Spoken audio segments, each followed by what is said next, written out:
All right, the time is 7 o'clock, and I'd like to call to order the City of Ferrysburg Zoning Board of Appeals meeting for Thursday, June 12th, 2025. Roll call, please. Chairman Milligan? Here. Board Member Holly? Here. Board Member Lyons? Yes. Board Member DeWitt? Yep. All right, at this point, I'd like to invite Dave up to fill in.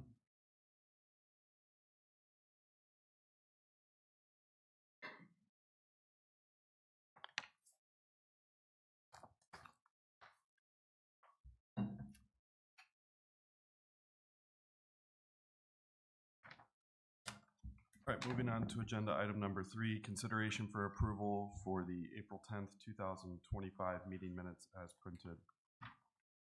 So move. Second. It says April 10th in our packet. It's Thursday, March 13th.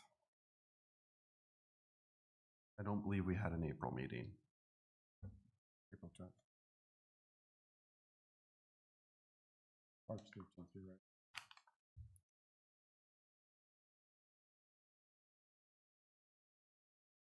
Roll call vote, please. Board Member Holly? Yes. Board Member Lyons? Yes. Board Member DeWitt? Yes. Board Member Cook? Yes. Chairman Milligan? Yes. Motion passed. All right, the time is 7:02, and I'll open for public comment. If it's this is a public comment for anything in general, not specific to the appeals filed this evening. Seeing we don't have any, we'll go ahead and close that and move on to agenda item number 5. Public hearing, a request filed by Clark and Ann Tibb to construct, in addition to an existing accessory building, an additional 1,088 square feet with a height of 18 feet 3 inches. Variances from zoning ordinances section 3.130, subsection D, parcel number 700316228008, commonly known as 0 Lake Road. If you would like to present it, you can come on up and share some information with us. My name is Clark Tibby. I appreciate your time tonight. I'm accompanied with my wife Ann, and I hope you had the packet to review from my application. There was a plan set and a lot of information. Yeah, it looks like you have that. Perfect. Excuse me, Clark. Mr. Tibby, could you use the microphone, please? Really? Okay. I'm not very used to public speaking. Now, can you hear me? Okay. I'm not here to just introduce myself and the project, if there's any questions, to answer them, and appreciate your times. It's not the first time that we've requested a variance on that parcel, but this request is a lot different than the last time, but that was in 1998, so times have changed.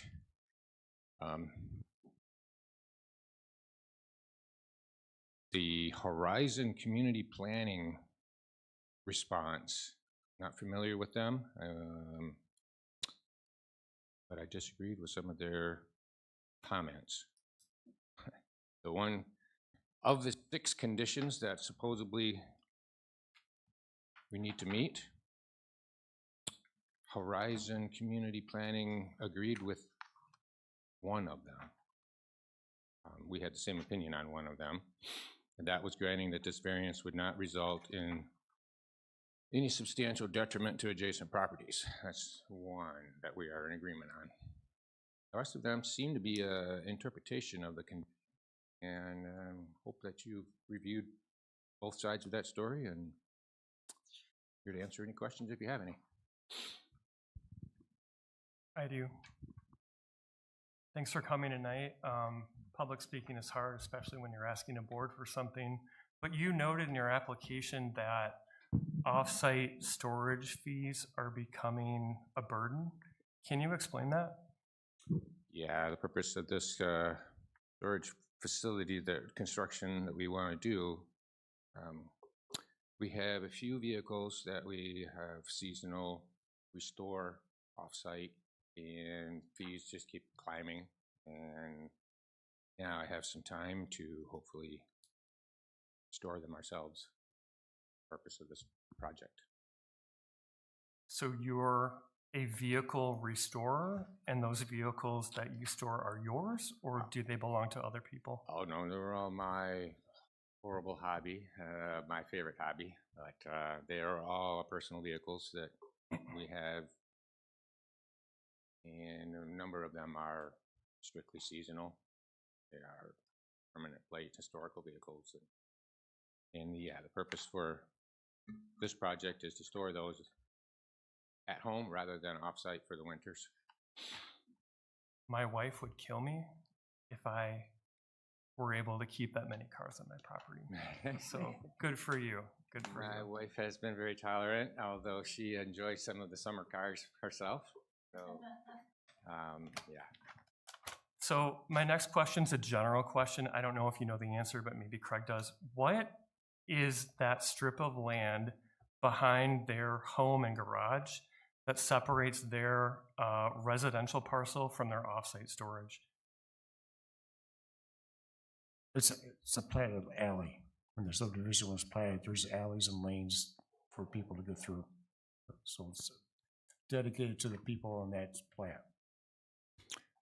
That is a lane, is what it's described as. It's an easement from what we've referred to it as. It's goes from Royal Street to Lake Road and nowhere beyond there on either direction. So that does make it a little bit of a different parcel because of that. Is that traversable, in your opinion, by a vehicle or the fire department? I drove by your property on the way here, and I didn't really see that lane. It wasn't well demarcated. Is it just a paper street on your property? It's just an obstacle Okay. that we have been dealing with for years. No one has used it. It's been abandoned on the waterfront side. I think the purpose for it was initially a dock years ago, long before we were residents. It's been abandoned on the waterfront side, Lake Road. And then Royal, there may have one time been a stairway there. There's an ice house buried in the bank there. It may have been access to the ice house from the ice on the lake initially. That's my idea. It hasn't been in use the 40 years that we've lived there. So yours is a difficult case. You're aware that Horizon is a planner that the city pays I see. to provide assistance to us. We're all volunteers. We don't get paid. Some of us do and don't have background in zoning. You said, and you agreed with one of the conditions, and there are 6. Mhm. So our issue, I guess, is that we have to make sure that all 6 are met in order to give you the variance. And based on what our planner has stated, you don't meet 5 out of 6 of the conditions. One way I'd like to spin this is, have you ever considered, or were you told no, that you could just merge your parcels together and replace this paper street with an easement? And at that point, would it solve your problem? You might be able to add on to your garage. It might be conforming then, and then you wouldn't need a variance. Potentially, and somebody else would have to analyze that option, you could build something larger, or if you changed your mind in the future and it was conforming, you wouldn't need to come back to this board every time to ask for a variance.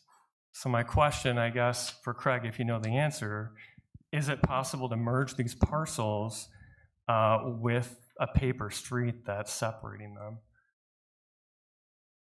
We've looked into this before, and per the city attorney, everybody in the plat would need to sign off on that. They don't have to go to court to get it vacated. Okay, so if that were to happen, would the property, if it were merged together and you wanted to add on to your garage, would it be conforming if this were all considered one contiguous parcel and not 2 separate pieces? No, because the zoning ordinance allows our accessory building to be 40% of the rear yard or 40% of the main floor of the house, whatever is less. If they combine their house and their garage using some sort of covered walkway, would that increase the size that they're able to expand their garage? If they attach it to the house, then the issue would be make sure we don't exceed lot coverage of 35%. Do you follow what I'm trying to do? I do, I understand. It's been an issue in the past. It has come up. I have had an issue with that in the past, and they have suggested to try and combine parcels, and it has not been beneficial. We had to get a variance to hard surface our driveway when they curbed the street. And that, at that time, they wanted to possibly combine parcels so that we wouldn't have to get a variance for the lot percentage covered by concrete. And it didn't work to the advantage of everyone or anyone at that time, so the variance was required to concrete the driveway at our house on a separate parcel. Our goal is to continue using the properties like we have for the last 30 years on the backyard, 40 years on the house, and not combine the two type construction that we use for the facility now. Beneficial to us, and I don't believe that they're that permanent. Our plan is to not make an addition on our garage at the house. We just want to keep a storage facility in the backyard. I like the idea. You have a lot of land. It makes sense to keep your valuable vehicles close to you instead of at some other facility you're paying for. What specifically did you disagree with when it came to Horizon's 5 out of 6 points where they said they didn't think the conditions had been met? They, on the, or A, they say that parcel is not special in any way. I don't know if they consider that lane in that lane as a difference. I mean, the lot is covered with significant trees. There's an elevation change of 10 feet from east to west on that parcel. And the location in the center of the lot basically is a continuation of the existing accessory building. The roof line will stay the same. I disagreed with their comment that there's no exceptional or extraordinary circumstances on that lot. I think there's a number of extraordinary, unique circumstances on that lot.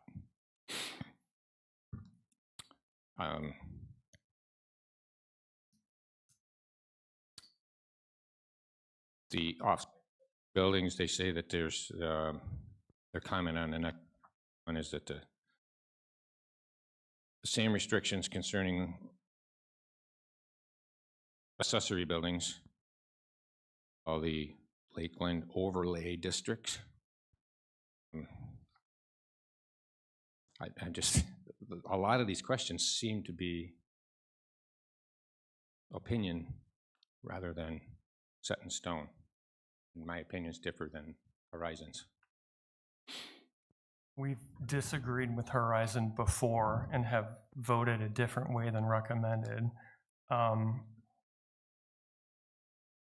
Yeah, I wanted your take as to why you thought some of these things you weren't in agreement. So one of the things that they wrote that's difficult to get over is you already have a very large accessory building on your lot that if you wanted to do it now, if there were nothing there, you would still need a variance because the size exceeds the allowable amount. I own a vacant parcel next to my lot in the Inland Lake overlay. And I would be, if I wanted to build there, I would be limited to 700 and something square feet. And if I wanted to build anything bigger like you, I'd need to come before this board and request a variance. The existing structure, the size is just insufficient for what you need it for? Are there other issues with it? You're adding on to it, correct? You're not planning to demolish any part of the existing structure? Exactly, I'm adding on to it, right? At the time when we constructed the existing structure, we had to get a variance to build it. The requirements at that time were even mentioned square feet was all that was allowed. That structure was for lawnmowers, bicycles, and go-karts. And the lean-to portion of that protect our boat that we still have. And so that building is all still in use. We just have 4 more. Okay, I'm gonna let anybody else ask questions if they have any right now. Craig, could I ask, that area between the two properties, is that a city abandoned or undeveloped street similar to Eugene Street that was rectified over in the Virginia to Cecilia area? No, it's a dedicated alley in that subdivision, dedicated to the persons that live in that area. It's public. Your Honor, isn't that just a right of way for the people on Royal to get to the lake? It's an alley for them to use, yes. Yeah, so it's deeded when it was platted, correct? Correct. Okay. Okay. 10 feet, 10-foot width. Your Honor? Anybody else? Can I just ask, what is the square footage of your main level? Like, how big is your house? Pardon? How big is your house, like the main square foot of your house? 30 by 30, 900 square feet. So your house is only 900 square feet? Yes. Oh, wow, okay. This is, If it were connected to your garage, how big would your house and garage be combined? Do you know? The garage is 24 by 30. It'd be almost twice the size that it is now. But it's not a addition to attach the house to the garage. There's a courtyard in between. Your Honor? In 1998, we gave you a variance for 746 square feet variance back then. Now you're here asking for a second variance on the same thing. I understand your situation. Typically, the board is reluctant to give 2 variances for the same issue on the same property. You're already exceeding the legal limit on an auxiliary lot as it is. So I think to differ with you on Horizon's assessment here, I think they're right on point according to the zoning ordinances as we have it enacted. That's all I got. Well, of course, as you realize, with today's ordinances, you wouldn't have been allowed to build that accessory building on that vacant lot at the time that you were allowed in 1998. Excuse me? And under today's ordinance, there would be no allowance for allowing you to put a separate building onto a vacant lot unless it were occupied. Or contiguous. Yeah, or contiguous lot.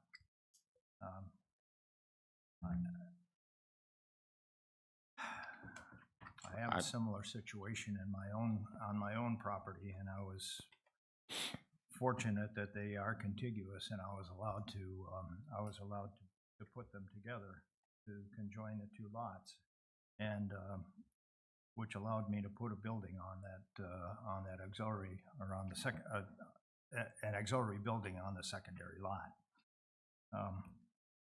As I see this, we need to come to some condition that would allow, frankly, I don't see a condition that allows us to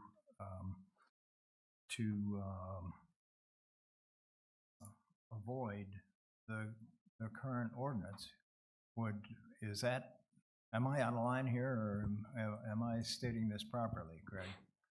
You are correct. Yeah. The potential solution would be eliminating that right-of-way and merging the parcels together, and then determining whether the merged parcel would meet the conformity of the zoning ordinance. If it didn't, you might have a better case than what you have in front of us right now. Greg, I had a different thought. This vacant lot doesn't have a house or anything, and the problem is it's an accessory building. Correct. What if it became not an accessory building and it was a barnuminium?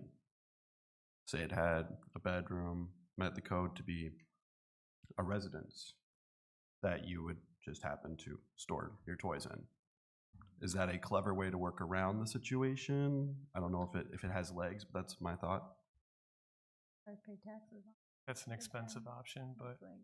Well, the problem with that is you're gonna spend, what, 25, 30 grand to hook up the sewer and water, and then now you gotta get past the building inspector, and, you know, it's gotta be fire rated, I mean, now you're looking at huge money for a building that, you know, I mean, that would be your decision. That's a possible solution, but I could see, you get sticker shock when you start adding all that stuff up. So, I have sticker shock on a whole structure that I want to do right now. everybody does. I understand everyone has their opinions on solutions to my dilemma. I've gone through this before. I know the requirements have changed, the boards have changed. My request is the same as it was 20 years ago. I want to add non-conforming square footage to a big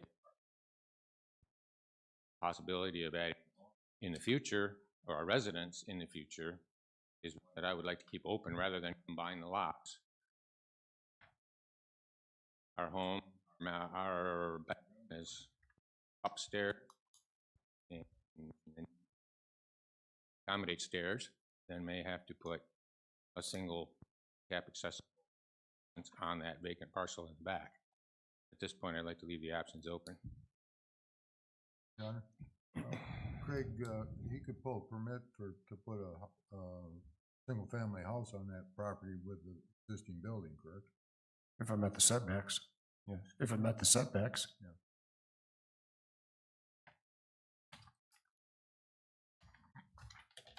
Everyone else? No more questions, anyone? Right. Time is 7:24, and we'll go ahead and close the public hearing. At this point, I'll read into the record the Horizon Planning report.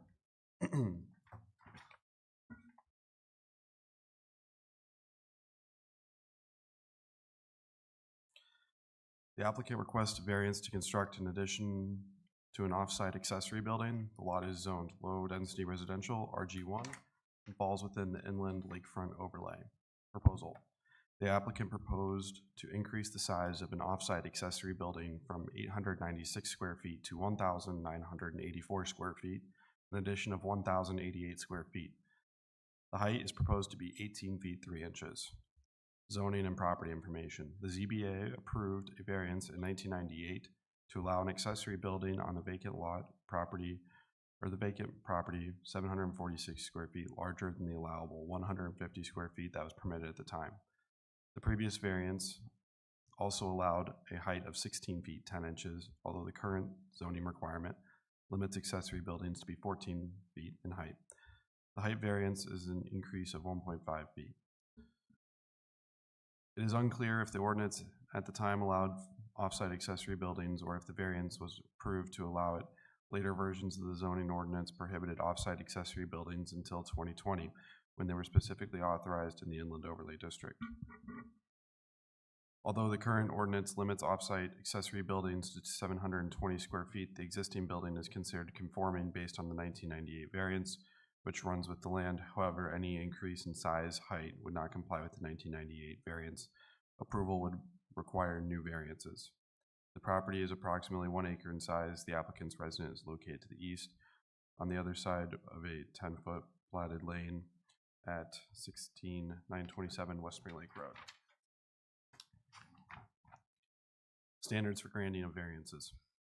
No variance in the provisions or requirements of the zoning ordinance shall be authorized by the Zoning Board of Appeals unless it is found from the evidence that all of the following conditions exist.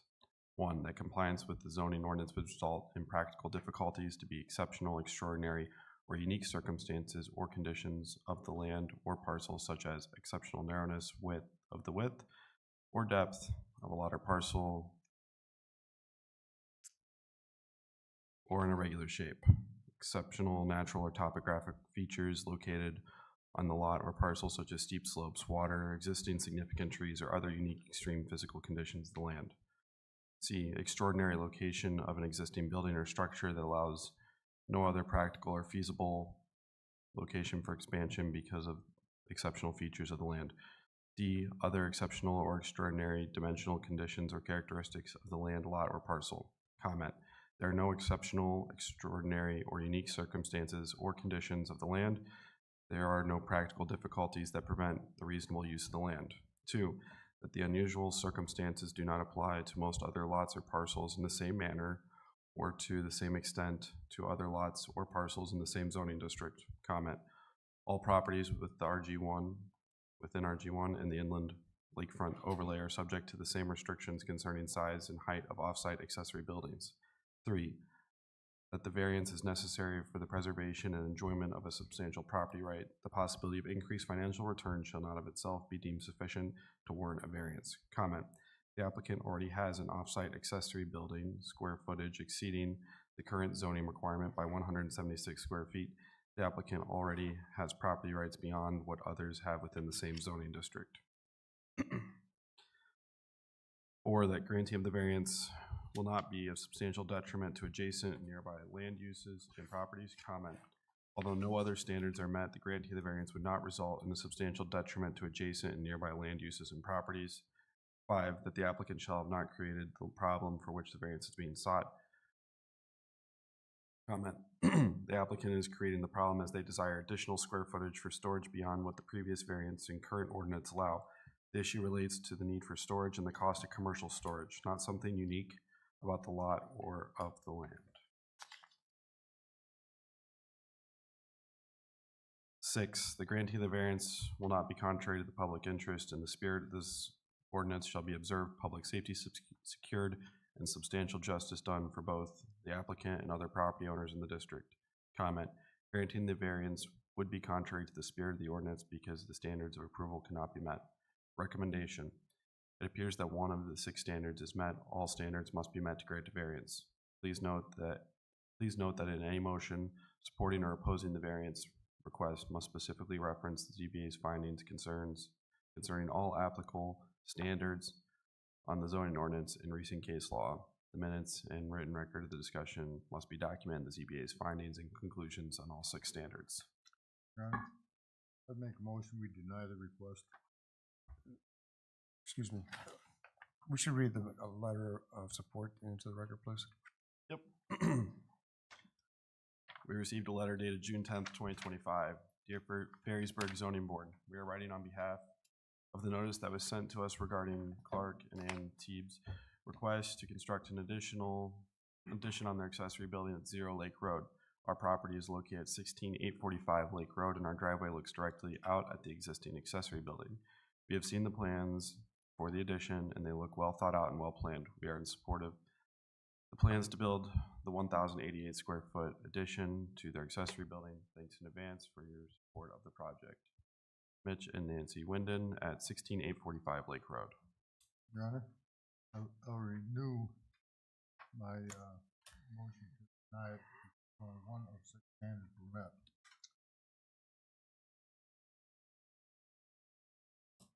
I'll second.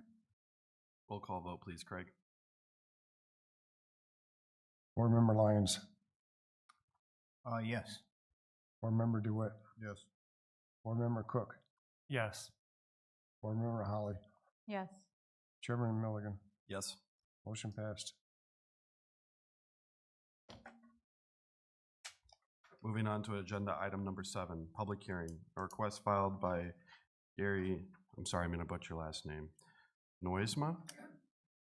Nusma, to construct a new house with a 10-foot south front yard setback and a 35-foot rear yard setback, a variance from zoning ordinance section 9.150, parcel number 700318477011, commonly known as 19196 North Shore Drive.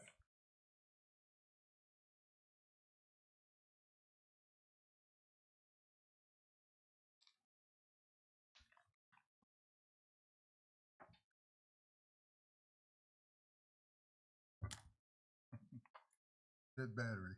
Hello? Okay, yep, got it. Yeah, Gary Nusma, appreciate you hearing my appeal. And my wife Sherry with me here.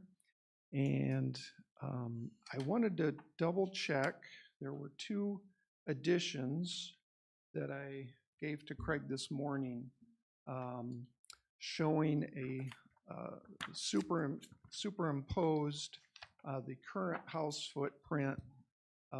We had superimposed our proposed new dwelling that would replace the current house, and that's in a green outline. And then there was another one superimposed with an orange outline. I don't know if everybody has those. I'm basically going to be referring to those most of the time, if you can find with the green outline and one with the orange outline. Yes, sir. Okay, you do have those. Okay. I think what I'd like to do, if it's okay, is to go point by point from my appeals application or our appeals application and comparing it to the comments of the Horizon Community Planning. David Jarozik, am I pronouncing that right? Jarozik, and just kind of point by point indicate what we've requested and what the some of the comments of the community planning. So as you can see on the standard form, I could not figure out online how to fill this document out. So I put it together in a Word document so you can see everything says see attached Word document. But then I did indicate the categories or numbers which each one applies to. So if you go to our appeal, Gary and Sherry Nusma application page 2, description of request. We are the owners of 19196 North Shore Drive. We've been full-time there for a little over a year. We bought the house knowing that it had some issues, but we were hoping that we could rectify those and do some remodeling and additions to the house. But then after meeting with 2 foundation experts and 4 different builders and getting a lot of expert advice, we basically just determined that the foundation of the home was just too unstable. They had tried doing some work on it a few years ago, putting in piers under one of the corners that was settling. And what we discovered after they put piers under that corner, it kind of caused other areas of the house to settle and the basement to start cracking in various places. And both floors are fairly uneven.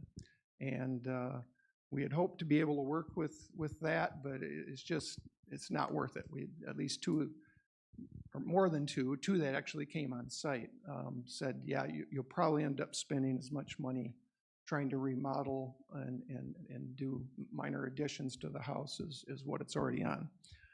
So we kind of end up here with, went to a couple, several builders, have kind of chosen one that we found a plan that we liked.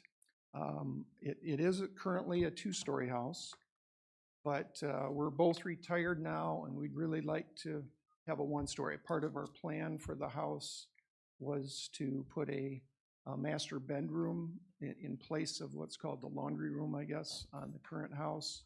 And that just wasn't feasible. So now with that footprint, in order to have like kitchen, living, dining, and a master bedroom, we can't fit that all on the current foundation, so to speak.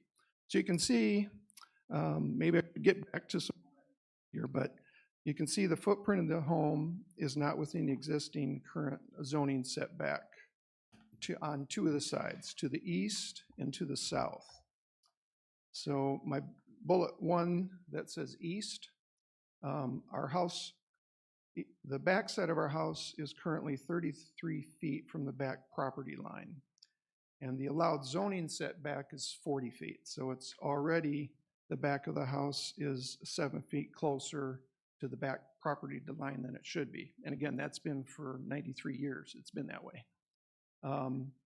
So the plan, again, in the green outline sheet, you can see the plan for the new house would actually be a couple of feet less, to have it 35 feet from the back property line, which is 2-foot improvement, or basically about the same thing.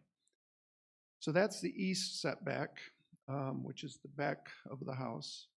The south setback is faces what's called Maryland Drive. And again, on the handout here with my overlay, you can see Maryland Drive connects to North Shore Drive. And because of that, and it connects at an 80-degree angle. So the lot's unique in that it's wider at the front and narrower at the back. And at one point, our current foundation is just 9.2 feet from the property line.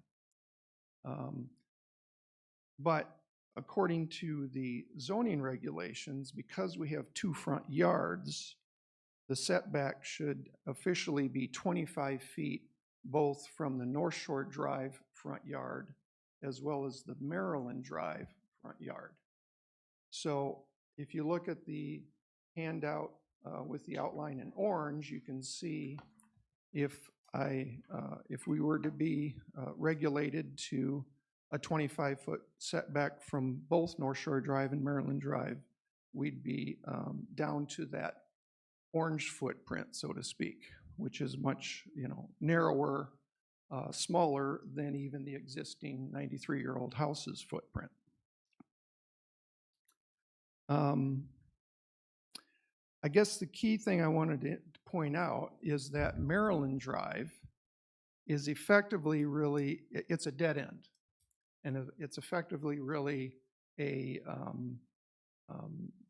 shared driveway, in that we only have 2 neighbors that use that road, and it's effectively a shared driveway. So I guess I'd like to say a 25-foot setback variance on 2 front yards, and one of those being what I'd call a shared driveway that only has 3 people using it, is a lot of setback. Okay, so the planned footprint, as you can see in green, would actually add up to, including the garage and including the driveway, house, garage, driveway, would add up to 2,508 square feet. And that computes to a 33.3% lot coverage, which is within the zoning regulations of 35% maximum. So now, if it's okay, I'd like to just kind of go back and forth between my request and the Horizon comments. Okay. So if you can see on the Horizon, their overview, which is basically description of request, has indicated basically what I've already talked about. They also add comment there at their last paragraph on their first page, that the lot is approximately 7,520 square feet. It's approximately 73 feet at its widest and 54 feet at the rear of the property line. And it's 120 feet deep. Now the RD zoning requirement is apparently for houses that have a 1,200 square foot lot. Our house and many of the other houses in our neighborhood have much smaller lots than that. Our lot only has 7520 square foot. So already our lot is only 63% of what the RD zoning requirement applies to. So we already have built-in variances from the city of Ferrisburg, I guess, as to what defines an RD lot, okay? Because ours is only 63% the size of what an RD lot is defined to be.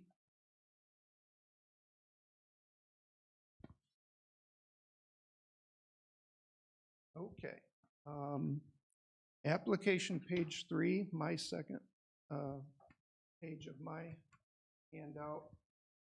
And then the Horizon, they actually call theirs a 1. So the application page 3A is their number 1.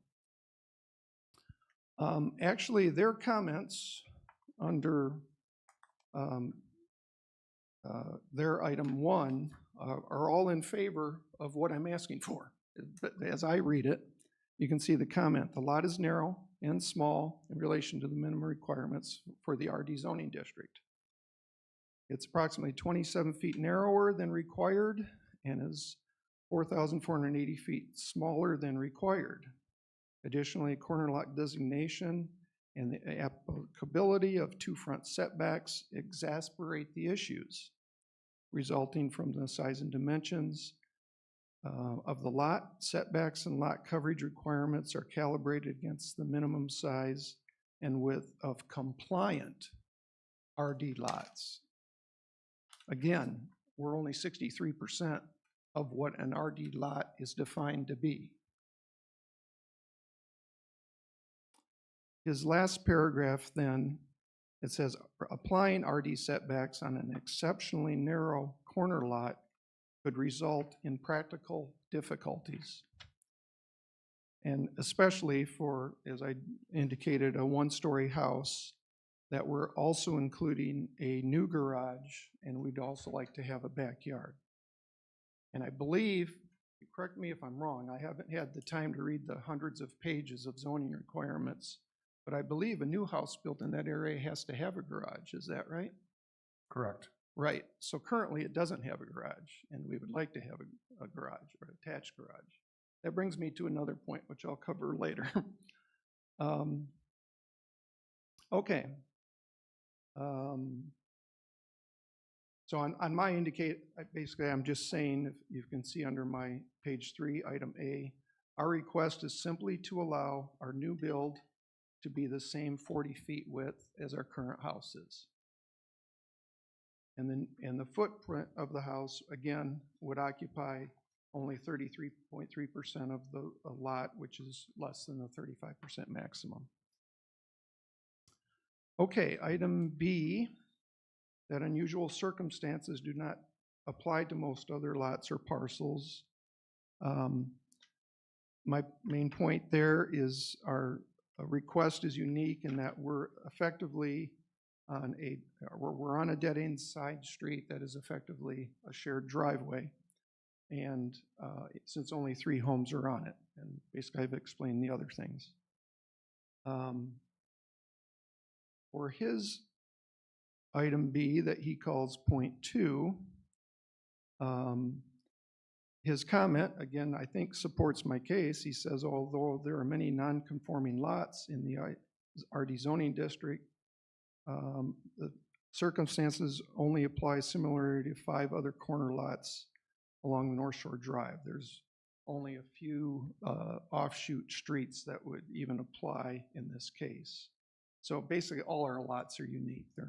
I don't think there's much similarity of the so-called 5 total corner lots. Okay, let's go to my application, page 4, which would conform to the Horizon comments 6.3. And as I basically have indicated, the granting of this variance would allow a new stable home to be built to replace our current 93-year-old home with the unstable foundation. As indicated before, 3 piers were actually installed under the foundation a few years ago, but the result has been more cracking and shifting of the foundation.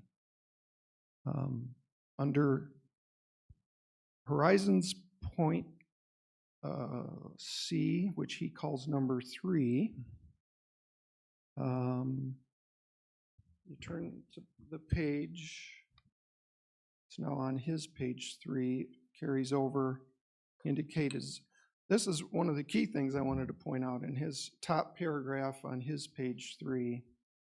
He makes a statement, as for garage space, a 2-car detached garage could fit within the rear yard with 3-foot side and rear setbacks and a 25-foot setbacks from the right-of-way. So if you look at this, my handout with the orange outline, I indicated an attached garage. What he's suggesting, I guess to provide more square footage, is to put that garage way in the back corner, which would be where you see the shed. It would basically, the corner of the garage would be where the shed is, and then it would extend all the way back to within just 3 feet. I think he says 3 feet, right? Yeah, 3 feet side and rear setbacks. So it'd be kind of where that number 212 is from the surveyors. Again, these drawings came from the survey. The black and gray is the surveyor. The green and orange is my superimposed onto that. Anyway, if I were to do a 2-car detached garage in the rear yard with just a 3-foot setback, that would be cutting into a sand dune. That's at the point at 3 feet from my property line, that sand dune is at least 8 feet off the ground, at least 8 feet high. So it would have to dig into a sand dune about 12 feet, going up about 8 feet to put in this proposed 2-car detached garage. And I don't think I want to try to deal with Eagle to get something like that approved. So.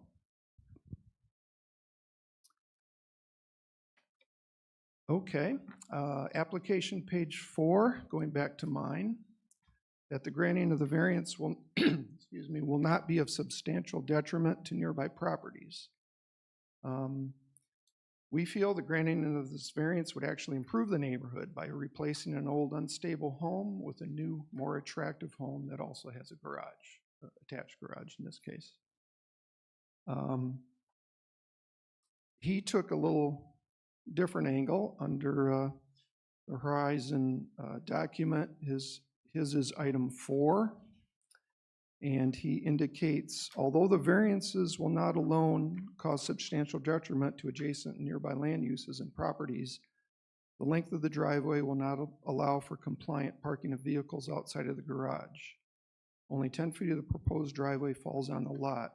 As a result, cars parked outside would encroach into the portion of the driveway within the public right-of-way.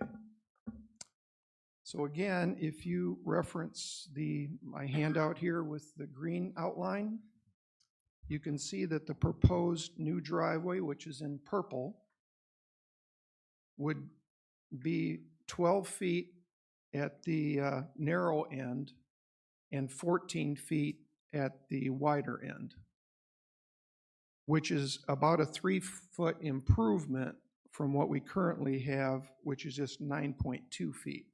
Most of our cars, when we park them outside, because we have to, because we have no garage, are in that section kind of right in the middle where it says 9.2 feet from the surveyor's drawing. So again, the current cars are parked in that 9.2 foot area mainly, and we would instead be parking them in the driveway, which would be a 3-foot to 5-foot improvement. And not only that, but most of the time those cars would be in the garage. They wouldn't be in the driveway. It'd just be occasionally when friends or family come over that we'd have cars in the driveway. Whereas today, there's 2 or 3 cars often in that 9-foot area.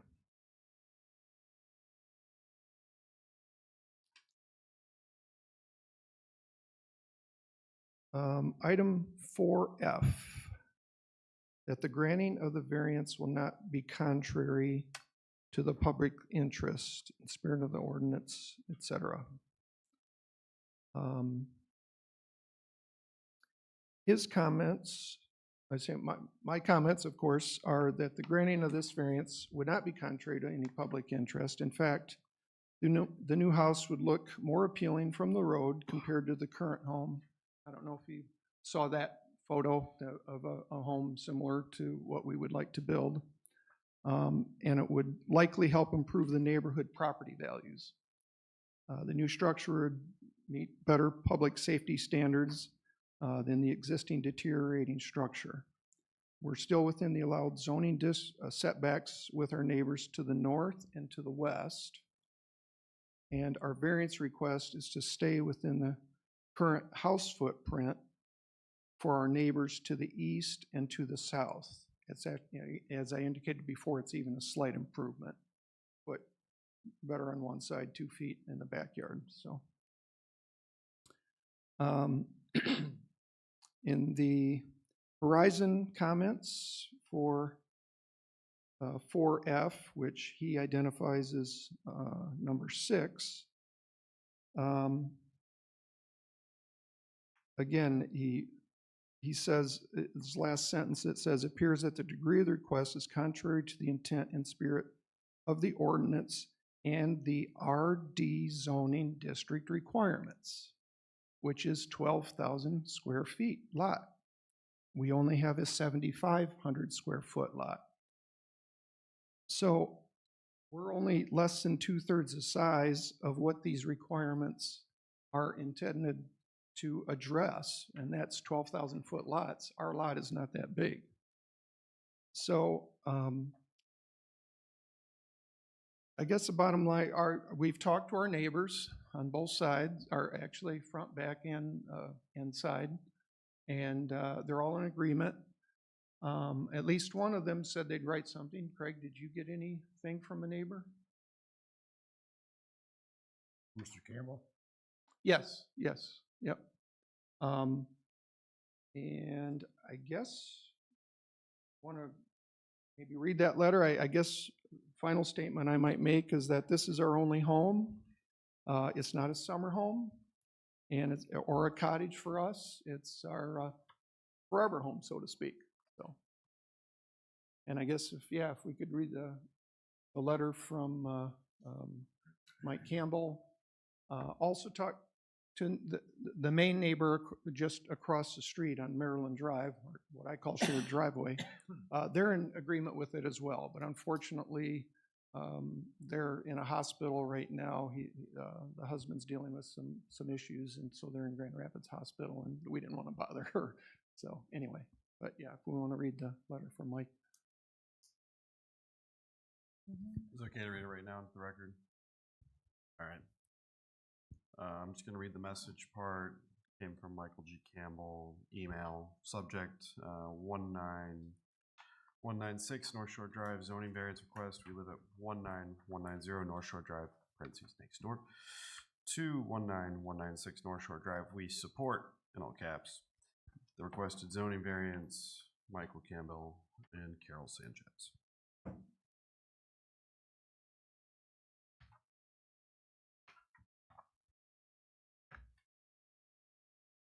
Does anybody have questions for me?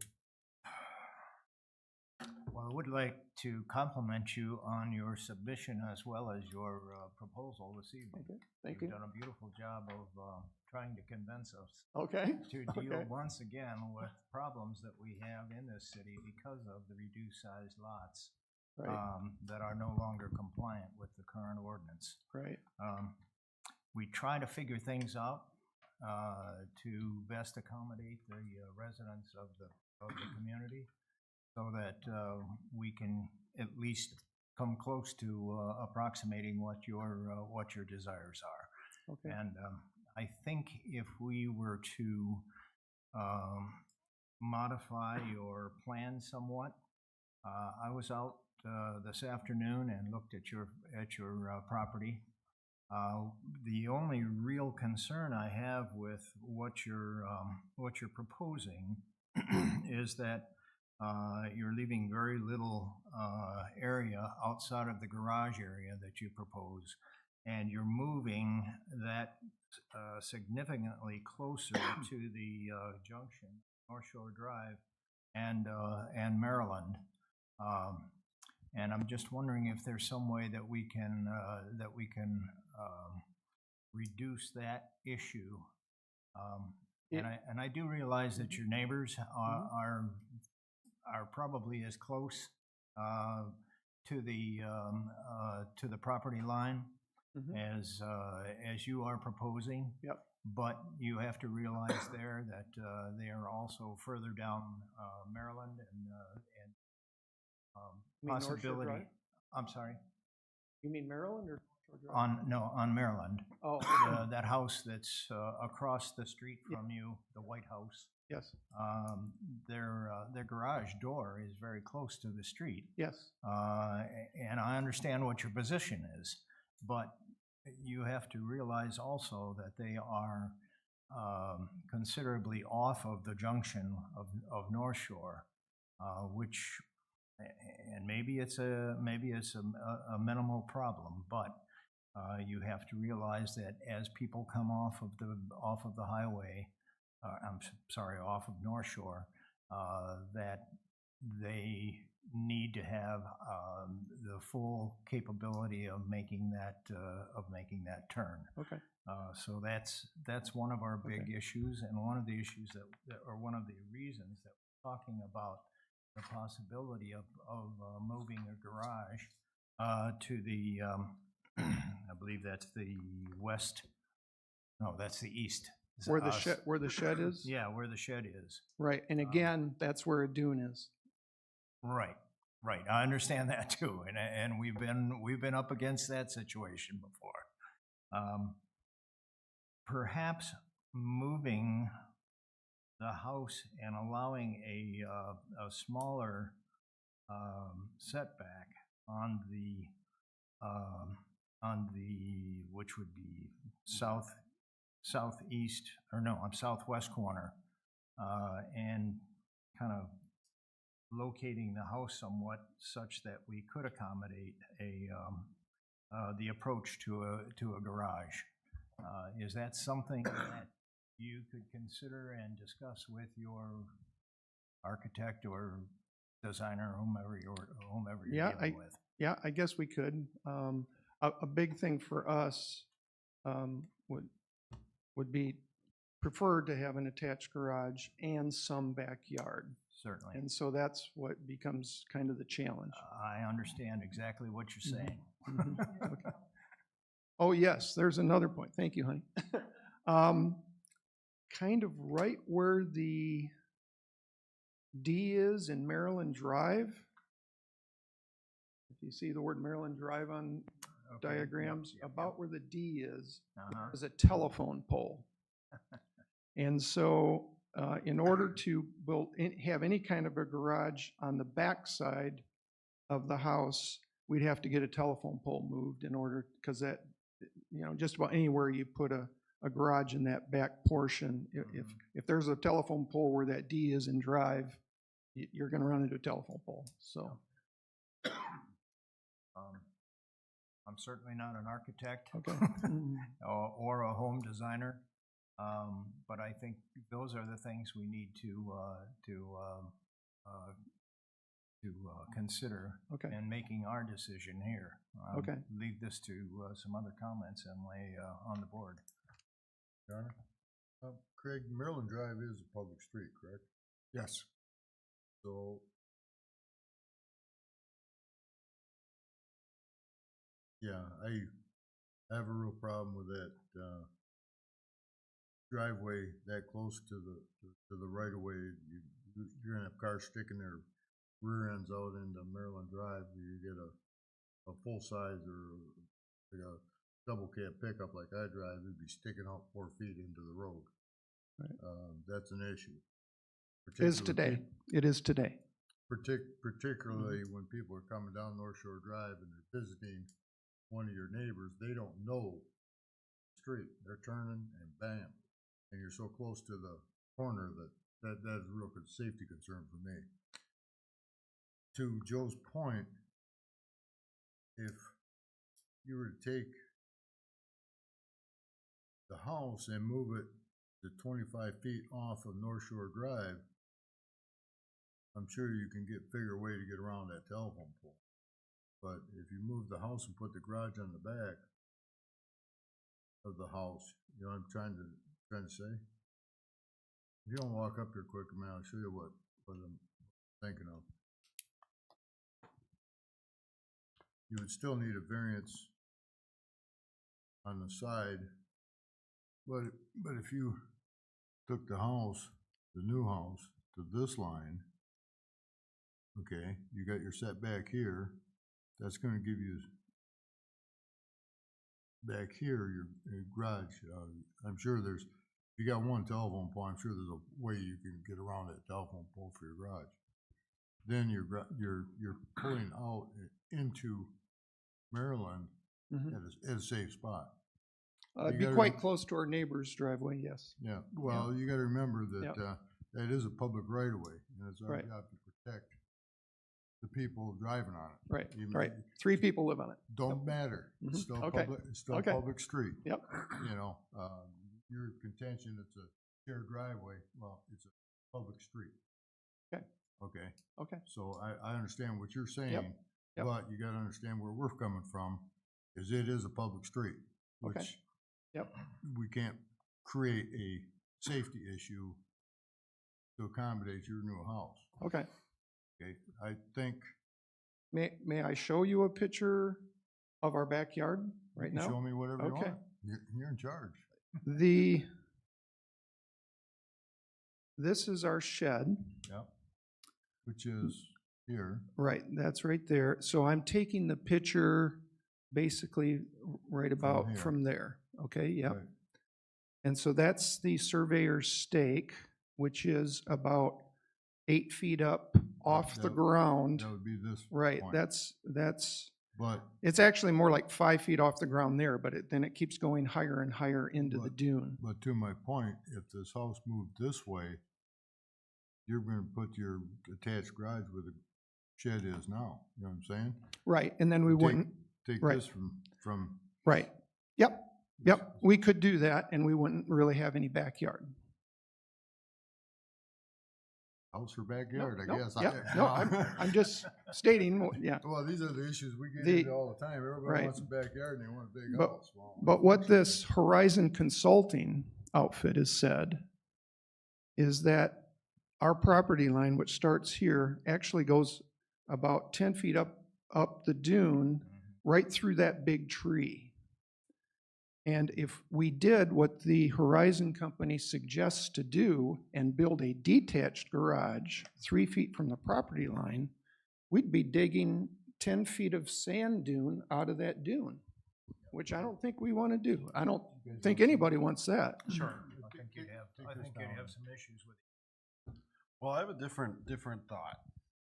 Have you looked at moving the driveway to be on North Shore Drive and orientating the garage We differently? thought about that, but we'd really prefer the quietness Absolutely. of Maryland as opposed to backing into traffic, which I think would be more dangerous than our driveway, Absolutely. is the backing into traffic on North Shore Drive. Totally understand it, 100%. The other thing I thought of was maybe you could push it back and we could give you a variance on that north yard setback. Even if we did like 5 feet, that would make it 17 feet and 19 feet, which is getting pretty decent. Yeah, driveway. if we can move closer to the our north side neighbor, then we could have a little longer driveway. That'd be great. Well, you understand what our concern Yeah. is. Yep, on a I public understand. Street. Yes.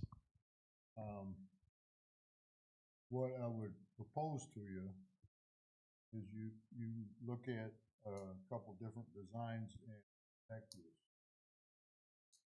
table it today and come back to us. Because as it's presented, I'm not sure it'll pass, to be honest with you.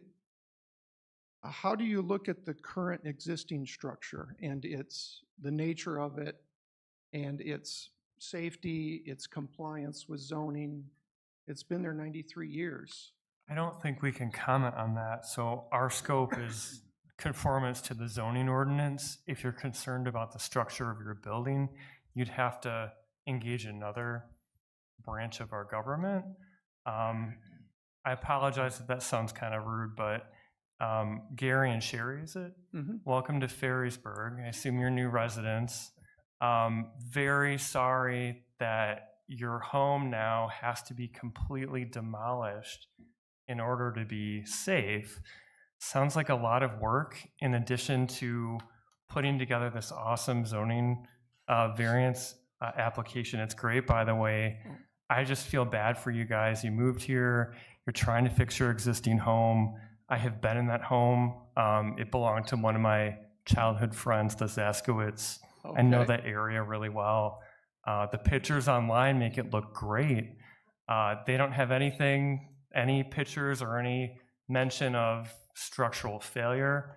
So I'll just give you some empathy and say, sounds like you're already going through a lot, and this is just one more thing you have to deal with. People have made comments tonight about, can you modify your plans? Can you tell us how many hours or how many versions of your plan have you already gone through? Probably 3 or 4. Myself, we've gone through maybe 2 different plans with 2 different builders. And then I keep actually we found a plan we really liked, and I squeezed it from 45 feet down to 40 feet to try to better fit into the existing house's footprint, because I knew trying to, go beyond that would not work out. So I already have gone through quite a few different variations of plans. And, as I've indicated, we'd like a backyard. We'd like to have an attached garage, which is required by the zoning ordinance. And I feel like there's exceptions here because we're in the RD zoning district and live in a lot that's only 63% the size of what the rules pertaining to RD lots apply to.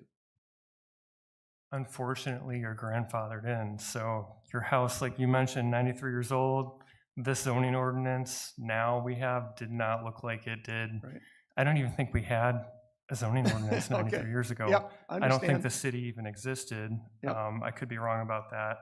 But yeah, the other thing that sucks is you got a corner lot. I have a corner lot too, so Okay, you're dealing, again, you mentioned it, you're spot on. You have 2 front yards, and so you have extra setback that you have to deal with. I don't know. Part of me says, if your home really is as bad as you say, I would want it demolished and something better built right away, instead of having to go back, having to engage more builders, more money, more time. By the time you get this settled, it's going to be winter. You're going to have to wait till next year. exactly. That Yep. doesn't sound good. One of my other questions, which is probably beyond the scope of your application, is have you looked into demolishing your home? Is that even feasible at this point? Well, the builder we talked to has indicated, I don't know if it's Bauman Building in Holland, we know them personally. We talked to 3 other builders around Grand Haven, Spring Lake area, but felt more comfortable with them. They've done that sort of thing before, worked with demolition companies, and even in their estimate, they included the cost of demolishing the house, the cost of probably putting in a new septic tank, and they had another significant cost even before starting to to lay the foundation to do the build. Yeah. Don't hate me for asking this question, but is your house on a slab or is it on a foundation? It is on you almost have to see it. It's pretty unique. It's on a 6-foot basement Mhm. that I really think might have been a 3 or 4-foot basement at one point. And what they did was kind of pour in a bunch of concrete, who knows, 50 years or more ago, to try to stabilize that basement. And so I think they dug down another 2 or 3 feet to make it 6 foot. It's probably about 5'10", because I'm always having to duck in there. We can fortunately store some things down there, and the water heater and furnace is down there, and we can have some storage. But yeah, it's got cracks on various places around the foundation as you look at it. It's a combination cement block for maybe 2 to 3 feet, and then kind of a poured cement step for the lower 2 to 3 or 3 feet probably. Why is it infeasible or not desirable to jack the house up, demolish the foundation, put in something with good rebar, slap that house back down, and start your life? Well, because if you've been in the house, you would realize that the ceiling and the floors are quite uneven. And so it isn't really a stable structure to begin with, and it's uneven because of the foundation being unstable. Excuse me, could you come up and use Oh. the microphone, please? We had a contractor that loved to work on old homes. He was excited to come over to do the remodel for us. And he looked at it and he said, even if we jack this up, all the stone facade, that is a facade put. It's not real stone. It's not real stone. It was thrown on probably a former wood siding house. If it was jacked up, he said that would all fall off. And we don't even want to know what the siding looks like under that. It would just, everything would just mushroom too. So your house is basically destroyed either way. You leave it the way it is, it's gonna cave in. If you try to jack it up, it's gonna fall apart structurally. Right. Okay. Yes, we were trying to save it. Yeah, we wanted to say. And regarding the backyard thing, I know it was said that we could put a garage back there. We're year-round residents, and the front yard is like a 10-degree different from the backyard when that wind comes off the lake. So we really live in that backyard. We dine, we garden, we, play back there. So for me, the backyard is like my prized possession of that property. Can I say Okay. something a minute? Sure. Sorry. Can we go back to Mason's idea? Like, how far do you guys, what would a length of the driveway be, like, to satisfy you guys? I mean, we're talking about putting a garage within 3 feet of the backyard, so why can't we move the house within 3 feet of the side, like Mason Well, says, if and you make go the 3 driveway? You go Longer. 3 feet from the back and the side lots in the back, you still got, what, 20-some feet, 30 feet? Yeah. So if your garage goes right in this corner, from the corner of the garage would be where the corner of the shed is. Yeah, but I'm talking about leaving the garage where it's at and shifting the house 7 feet. That gives you 21 feet on one side and 19 on the other. If you're shifting the house back or north 7 feet, Yep. so they're gaining 7 feet on the driveway, so you're looking at 21 feet and 19 feet. That would be I mean, more than the average length how of a vehicle. if it was long- parked a car and a half. So instead of a 10-foot variance, you'd need you'd have to be 3 feet We from the would need property a- line. Correct? 3 feet from that property line, rather than 3 feet from the back property line? Well, we're talking about the difference between a house and a garage. A detached garage is 3 feet by 3 feet off the Mm. property line. Attached garage Okay. is, correct me, Craig, gotta be, give me the dimensions off you. Yeah, It's it'd be the same attached as, to the the house. same in the house, yes. And 40 it has foot to rear meet the house codes. setbacks. So you can't bring the house north at all? You Not can't a lot of move- variance. Or with a variance, like how far can you go, within 3 feet? With- We had with a deta- variance on with the south side? Moving the house or just the detached garage? If you move the house, The house has to be 10 feet from the north property line. okay, so you can't do a variance under 10 feet at all. Okay. Yeah, Well, I thought that sounded like a good idea. Joe came up with an idea here, if you wanna come up here a second. I realize you got a lot of money already involved in prints and all that. If you just took this print and flipped it, put the garage, just flip it over, see what I'm saying? Mm-hmm. Then your garage would be here, we'd be happy with this. You'd have your backyard, you'd have everything you want. You just take this whole plan, Right. flip it over. Right. Cause W- all your prints are yeah. already drawn up, you know what I'm saying? And we Right, could- but- And we could allow Mhm. a shorter, side yard or Oh, front yard variance? front yard variance here, don't you think? Yeah, you could. Craig, could you do that on the west property line? Allow, rather than 25-foot setback, have a 15-foot setback on the North Shore Drive side? Not without a variance. It needs to be 25 feet. If they Oh, apply you for- say not without a variance.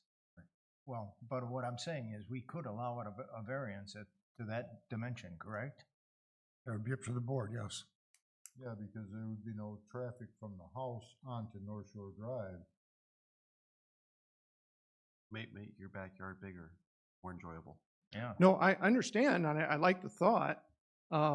We'd have to really think about a total flip-flop of Yeah. our layout because, well, yeah, we have like a den in the front yard that we want to have to look at Lake Michigan, and then we wanted our master bedroom kind of near the back. You know how that is. You have a Yeah, layout that I you, understand. I You wanna- understand. yep.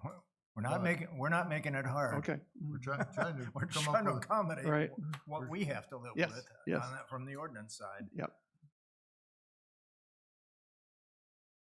quick question, Craig, does North Shore Road have, city sewer on it? Does it have what? City sewer? No.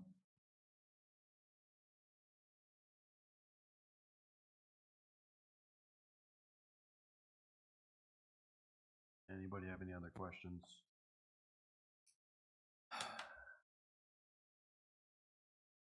Perplexing. I kind of agree with Mike to table this thing and have him come back with a revised. May I ask if it is tabled? If I would know exactly what our restrictions are, or do I kind of have to keep guessing? No, you don't have to keep guessing. So you could tell me exactly what my restrictions are. We'll have to work with Craig to outline what minimum or maximum restriction. And then bring you back here in a month. One Well, question. I think, Yeah, go ahead. I think if we do that, we should have a special meeting to, Yeah. Yeah, we could it's do not that fair for to you, them too. to make them wait another month, because we could do it in another week or 2 weeks or I know better. you wanna You wanna get started. going. So just to clarify, if it's tabled, it has to come back the same way it is here. If it's gonna come back any different, then we need a new public hearing, Yeah. a new application. Can we simply modify their request or the agenda item and state what types of variance and setbacks we're going to allow, and then approve it, and then their builder can work within what we just approved? If they can't figure it out, they can come back and try to amend what we approved last time. Because we can't technically tell you, oh, do this and we'll approve it. We need you to bring something to us to vote on. That would be not ethical, in my opinion, if we said, hey, do this, we'll approve it. Do we have enough information to vote on a different setback for the home, and then have you guys take that to your builder and say, make this work? If it works, great, you don't need us again. If it doesn't work, well, we plan on seeing you back here anyway. I don't think that'd be appropriate. We have to have public hearing if we're gonna have any difference. You can What- grant a lesser variance, but you can't grant a greater variance than what's been advertised. It seems that we need a greater variance in this situation, since we're going to be changing the North Shore Drive setback probably, or flip-flopping stuff around. It seems like there's a lot of change here, and it might be best just to have a public hearing. It covers the city and our end, and then it gives you, yeah, sorry, go ahead. We can take a vote on it if you wish tonight. I just wondered if this might be a solution. Our neighbors, Mike that wrote the letter, they have a piece, in the easement, they have it paved in the easement. In the, On North Shore on North Shore Drive. have parking in front of their house, a widened shoulder on the side for extra parking. And the majority of people all the way down North Shore Drive just threw gravel in the easement, and that's the extra parking. And I just wondered if in the front of our home on North Shore Drive, if we threw gravel down there, does that take care of the parking in the driveway? Well, we So- can't, you can tell us that, but, you drop dead tomorrow and then the new guy gets in there, you know. I mean, that, a variance travels for life on that property. Okay, So if we, you know what I'm saying? If we say, you know, you can have a 4-foot driveway, well, you know you can't park there, but you sell the house, somebody's gonna park there and they're gonna get cream coming around that corner, sure as the world. So. Yeah, Yeah. okay. Um, because I mean, you're, I don't know if you're counting the easement that's coming off of here. I mean, you can fit a car in there because there's still easement beyond that. Well, once again, we're going, right now, we're parking in space that's 0.2 feet long. And there's we're- easement beyond that. I Right, noticed, and I we're- noticed today We're that you have, extending that from 9 feet Yeah. to 12 to 14. But if you include easement. the setback, if you include the Yeah, I'm just utilities, talking up the to our utilities property. easement. I'm saying up to our property. And there's still There's still more 10 feet space of until the road. grass till the road. Still got 10 more feet or beyond the 14 feet. Are you proposing to scrap your garage and park along North Shore Drive? No, Is we that, s- did No, I I thought- misunderstand Park you? in the garage. Oh. I think if the concern is that that cars are parked in the driveway, that might poke in on their property. Okay, That's why my wife do what our neighbors do and make a wider shoulder on North Drive for parking. gotcha. Okay, I thought that was the only issue we were coming up with was when guests come. Is that allowed? No, it's not allowed. Oh, okay. There's no on-street parking in Ferrisburgh. You got 4 spots by the post Unless you have a office, that's curb. it. Oh, So, okay. They've, Parking is restricted to the driveway. so, you know, they're parking illegally on the shoulder. All the way down North Shore Well, Drive. And you I make a great understand. point, I because get when phone. when Cybusma was working on houses across the street, all his workers were parking on Maryland Drive and I could barely get my car in. I understand, every weekend I get calls about people parking on North Shore Drive, on Lakeview, 7 or 8 other streets. Have guests, you got. I don't know, apparently the cops we haven't directed the cops to really enforce it. As long as it doesn't get out of hand, I guess, they're kind of looking the other direction. But, no, there is no on-street parking in Ferrisburgh, period. So your proposal, but I appreciate it. You know, we're already illegal, we're not gonna expand the illegality.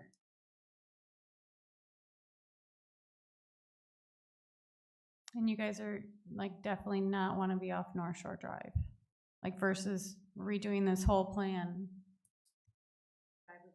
Yeah, To we- North we don't Shore. wanna driveway- Well, a lot of, back to the drawing board. I think it's, Yeah, because you have 25 feet.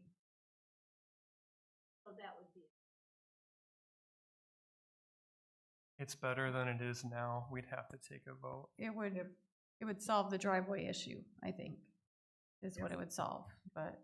If we were to make the driveway currently going from 12 feet to 14, what if I made that 15 feet to 17? How do you propose to increase that? I'm gonna make the attached garage a little smaller.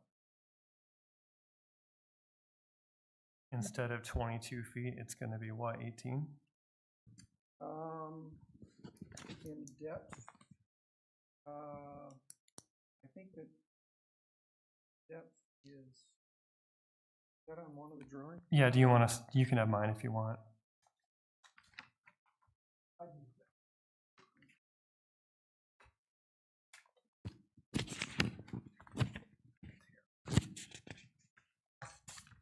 Yes. Instead of 22 feet, I would, yeah, I guess I'd want to go to 19. I'm sorry, 20. I'd want to go to 20.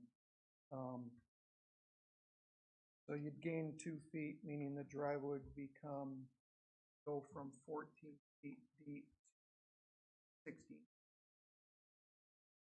Purple.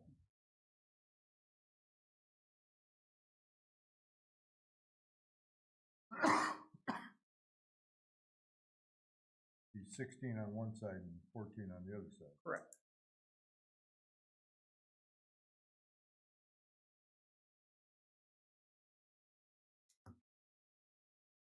What's the length that we need to get to here anyway?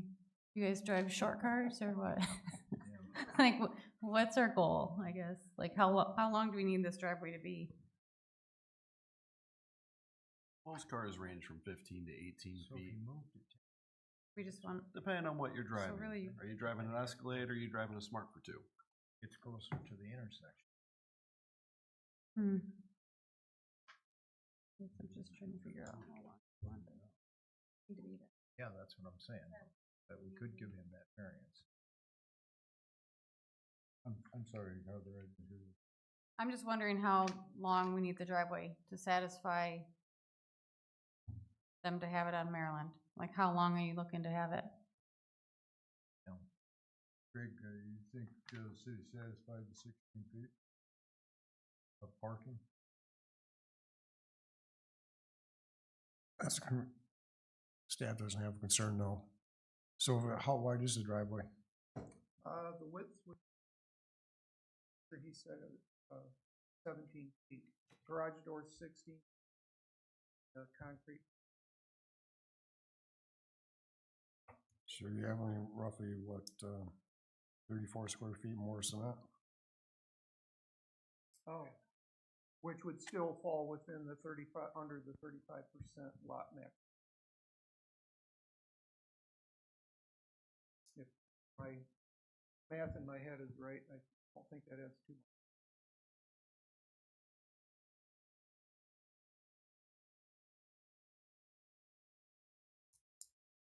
Yeah, that's the other thing.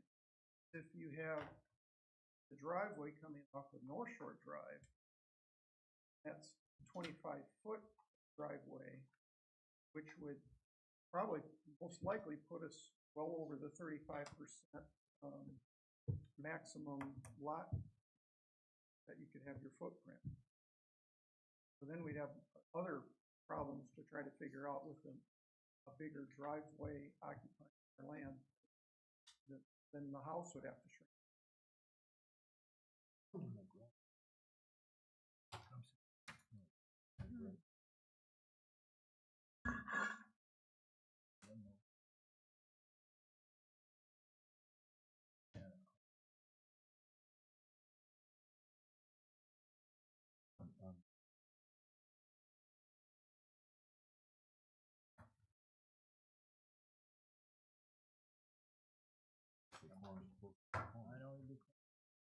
So we're not deciding on the length of your driveway. Your variance request specifically states you want a 10-foot south front yard setback and a 35-foot rear yard setback. So we can approve something that is not as big as this, so we could say, we'll give you an 11-foot south setback or a 12-foot south setback. We don't want to say, oh, your driveway's this length. We just want to say your house has to be away from the edge of the parcel by that much. So I think what it really boils down to is that 10-foot south setback. Can we change it to 11, 12, 13, 14, 15 tonight? Would that work with modifying your plans? If it doesn't, then I think we've come to the conclusion that you'd have to resubmit. You'd probably have to pay another fee, potentially. There'd be another public hearing. The whole shebang again, which is a delay. So I think just as a point of clarification, our concern is the 10-foot south front yard setback from Maryland Drive, correct? Yes. Yep. And again, the 10-foot setback not only applies to the garage, but the rear of the house, which, you know, our builder design, you know, is pretty tight. We had it 45 feet wide. We squeezed it all down to 40 feet wide to fit into that 10-foot on Maryland and 10-foot, you know, to our neighbor on the north.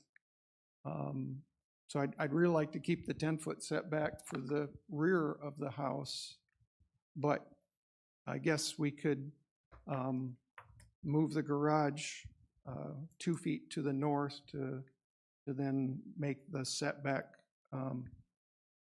for the garage be more like 12 feet where the garage is, and then the setback would still be 10 feet where the back of the house is.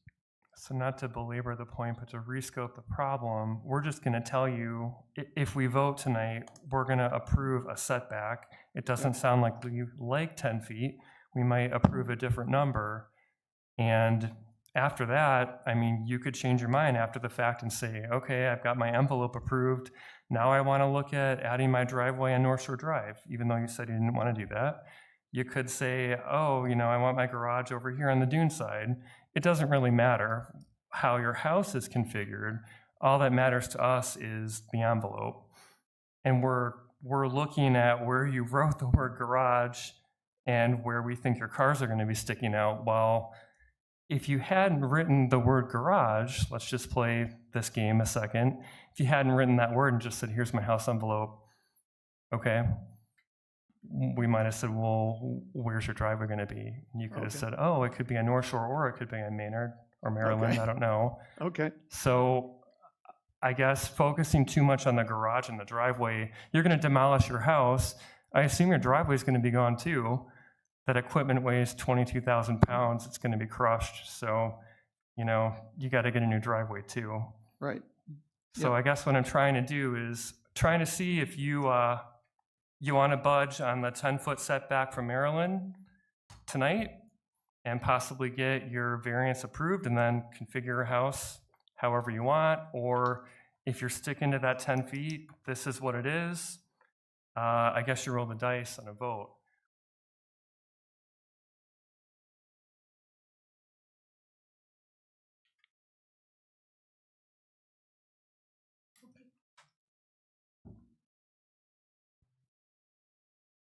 But again, a driveway, a paved driveway factor in as far as how much of the lot, what percentage of the lot is being developed. Do you With like gravel driveways? I I'm love sorry? them. Do you like gravel driveways? Oh, gravel doesn't, I don't know, does it? You can't have a gravel driveway. Bummer. All driveways have to be hard surface now. Would we be, Sorry. It would be maybe easier to get a variance for lot coverage, well, I understand. be it maybe 1 or 2% difference than the drawing that's presented in front of us. Which would bring him there and necessary. Could you do this from? The lot coverage out there is not It's a major regular thing. concern. Put a little bit of variance. I mean, we'd be It's all within, sand and- So it's gonna be up to the board if they approve that or not, yeah, sure. For water drainage. Okay. We have Okay. places where people build in the swamp and issue, you know, we're in low areas. So lot coverage may be, I wouldn't be concerned about a few points of lot coverage out there. As opposed to like along Spring Lake where it's Okay.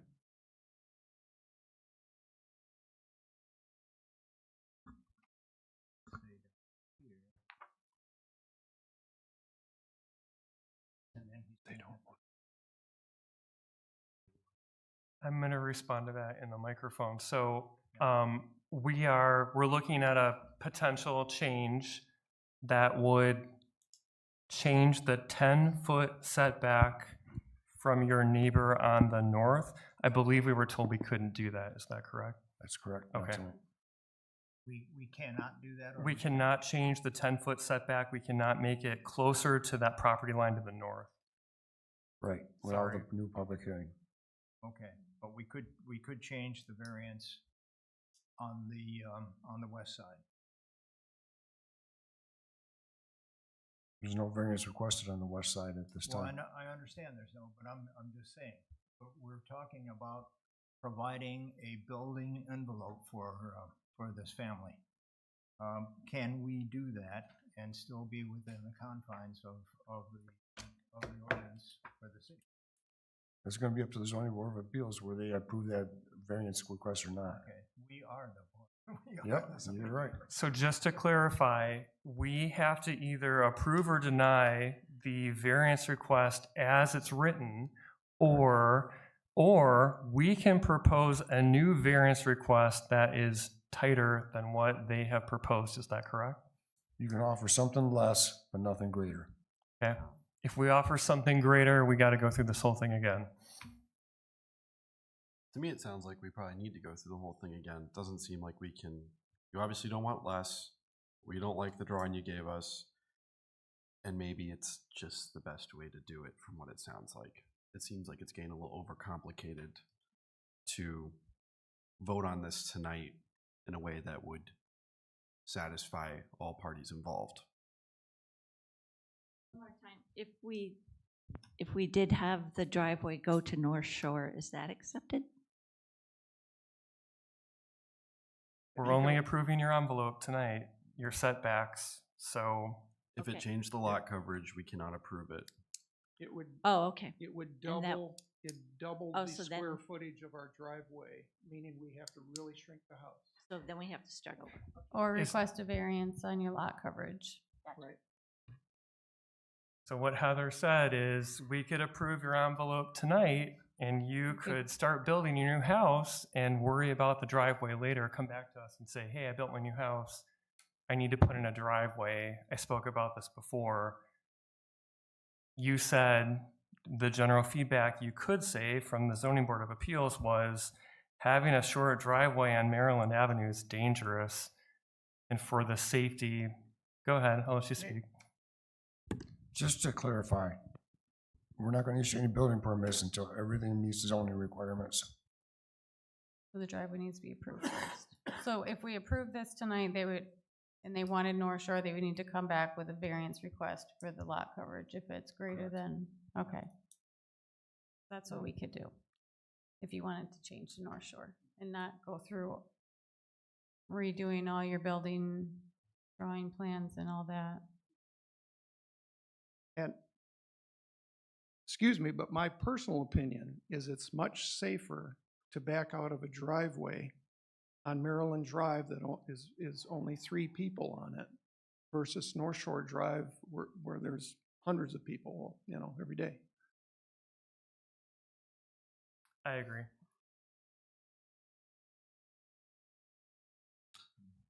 All right. I'm gonna go ahead and close the public hearing. It's 8:40. And I guess we're going to go ahead and move on to agenda item number 8. After I do some reading. Craig, can I skip the overview of the first page? Okay, thank you. Section 11.50, standards for granting of variances. No variance in the provisions or requirements of the zoning ordinance shall be authorized by the Zoning Board of Appeals unless it is found from the evidence that all of the following conditions exist.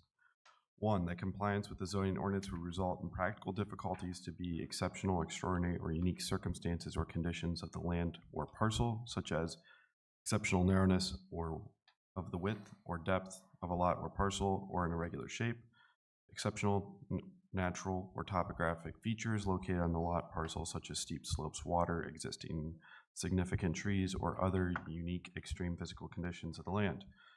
Extraordinary location of an existing building or structure that allows no other practical or feasible location for expansion because of the exceptional features of the land. Other exceptional or extraordinary dimensional conditions or characteristics of land, lot, or parcel. Comment: the lot is narrow and small in relation to the minimum requirements for the RD zoning district.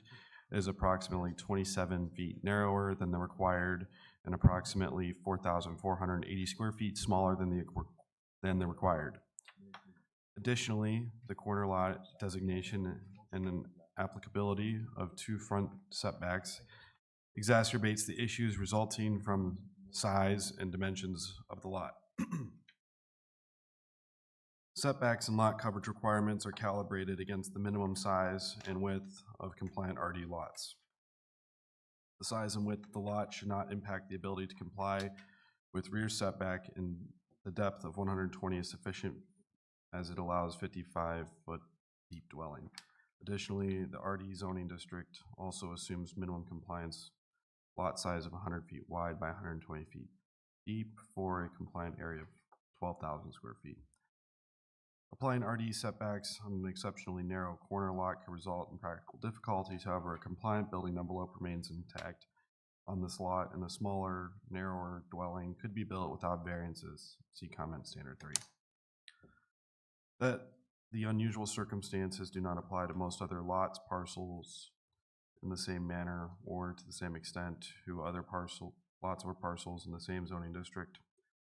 Although there are many non-conforming lots in the RD zoning district, the circumstances only apply similar to 5 other corner lots of similar size along North Shore Drive. The circumstances related to the subject lot are unique to the area and the zoning district, as a very small proportion of lots share the same circumstances. 3, that the variance is necessary for the preservation and enjoyment of a substantial property right. The possibility of increased financial return shall not of itself be deemed sufficient to warrant a variance. Comment: lot width ranges from approximately 73 feet at the front of the proposed building area to approximately 60 feet toward the rear of the building area. This leaves 38 feet of building footprint width to the front and 25 to the rear when considering a 10-foot north side setback and 25-foot south front setback.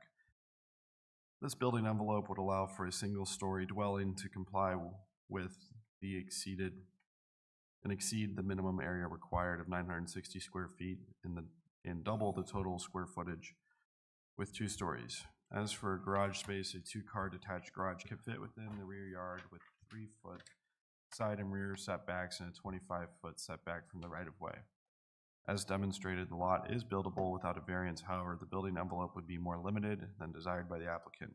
The ZBA must determine whether the size and design of the dwelling are necessary to preserve and enjoy a substantial property right.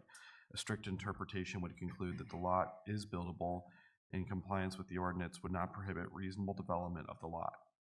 4, that the granting of the variance will not be of substantial detriment to adjacent and nearby land uses and properties.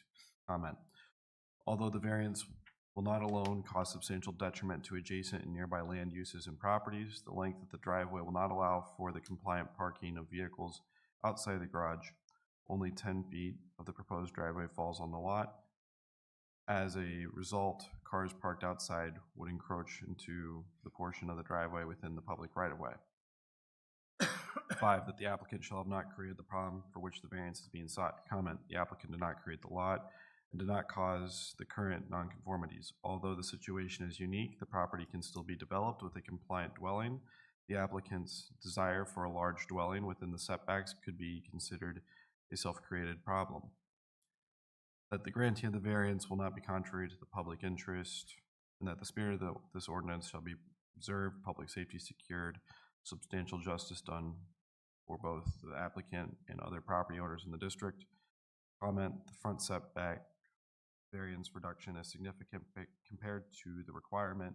The lot is buildable. Typically, a variance should be the minimum required to address a unique circumstance. It appears that the degree of this request is contrary to the intent and spirit of the ordinance and the RD zoning district requirements. Recommendation, based on the proposal received, I do not believe all 6 standards are met for granting the variance. Although the lot is unique, the conditions are not extraordinary. This lot is not feasible for the size and dimensions of the proposed dwelling. Approval could be more justifiable if the dwelling was scaled back or redesigned with a lesser variance, and a lesser variance was required. Please note that any motion supporting or opposing the variance request must specifically reference the ZBA's findings concerning all applicable standards on the zoning ordinance and recent case law. The minutes and written record of this decision must be documenting the ZBA's findings and conclusions on all 6 standards. Mr. Chairman, I'm going to move that we deny the present request for variance based on the information that we've received from the Newsmith's family at this moment. And I would recommend that they review and come back to us with a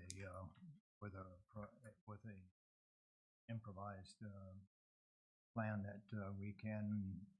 that we can satisfy the city ordinances with. Your Honor, I second that motion. I'm reading through the thing, the city planner says 25-foot setback from the right-of-way for the parking for the 2-stall. I didn't notice that before. Or if you put the, anyway. The city planner recommends rejection. I support the motion to deny. Roll call vote, please, Craig. Board Member DeWitt? Yes. Board Member Cook? No. Board Member Holly? No. Board Member Lyons? Yes. Chairman Milligan?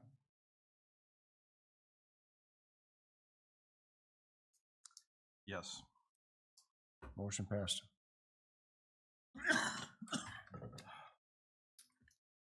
Moving on to agenda item number 9, presentation applicants for appointment to the Zoning Board of Appeals, 2 regular terms expiring July 1st, 2028. Why, did they need to get up and talk in front? Right. You want me, I'll go chat. I will make a motion that we accept Mr. Lyons' proposal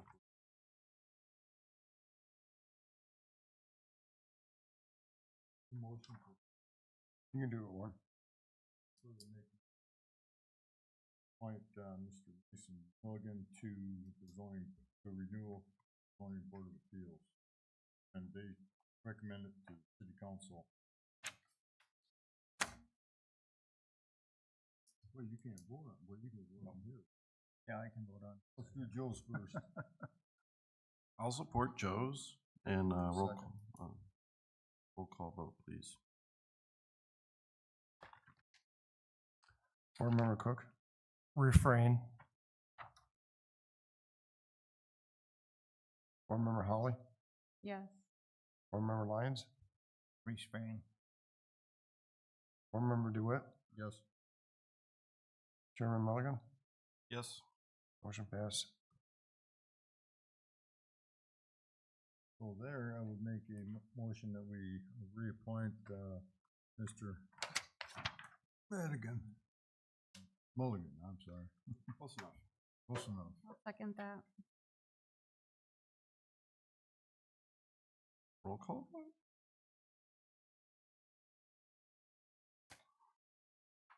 Board Member Holly, Yes. Board Member Lyons, Yes. Board Member DeWitt, Yes. Board Member Cook, Refrain. Chairman Milligan, Refrain? motion passed. Moving on to agenda item number 10, selection of a chairperson for 2025-2026. Your Honor, I make a motion, we reappoint you as a chairperson for 25-26. Can there be a discussion first? Sure. The discussion is your term expires at the end of the month. We don't know if the council is going to approve our recommendation. I think that agenda items 10 and 11 should be taken off the agenda until after the council decides. I think that's a legitimate point. I agree. He's still chairman through July, right? We would appoint one at the July meeting. Yeah, so he would still be the chairman at the July meeting. Correct. Yeah, I would support that motion or suggestion, whatever. I make a motion to remove agenda items 10 and 11 from the agenda. The reason being that council needs to vote on the continuation of service of 2 of the board members. I think there are only 2 people who can serve as chairperson and vice chairperson, if I'm not mistaken. That is correct.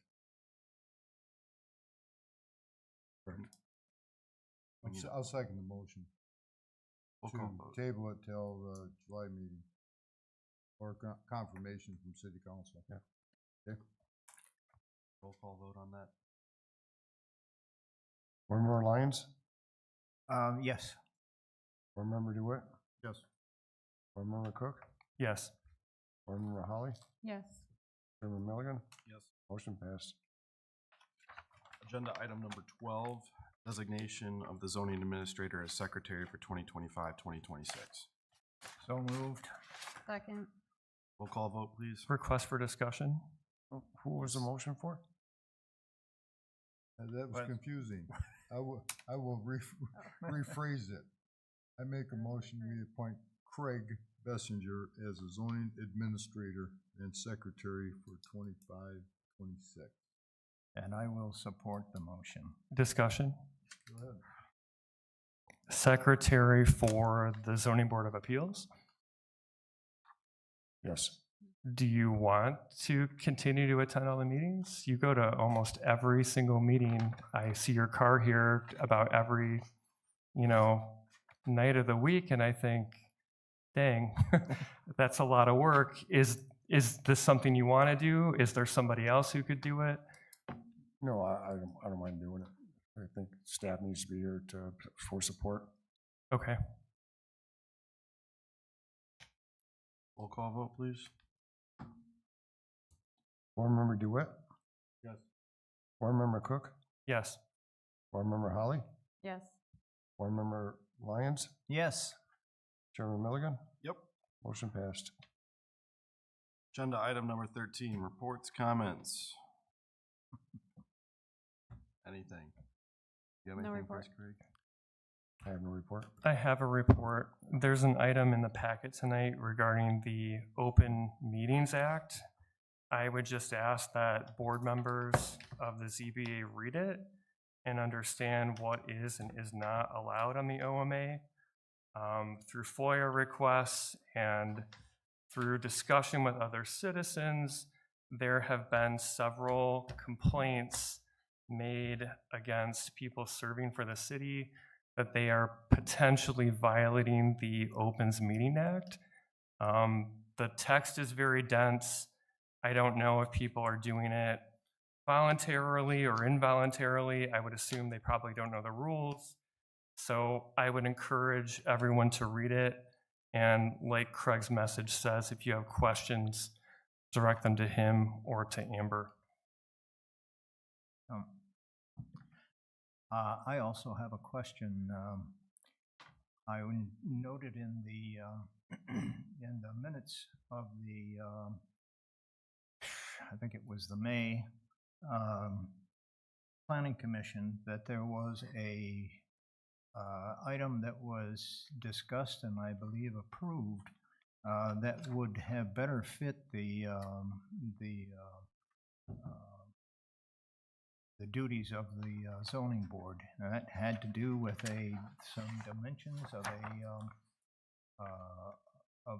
deck on a home that would have gone closer than we would normally accept for approval. There was Is a there a deck- reason that was placed with the planning commission as opposed to coming to the zoning board? Yes, it was a boat lot. The zoning ordinance specifically specifies that the planning commission reviews any deviation from the setbacks for a boat lot. It was a boat lot? Yeah. Okay. Okay. I read it, I didn't, guess I didn't conclude that it was for a boat lot. Thank you for that. Motion to adjourn. So moved. Does that need support? You can go ahead and support.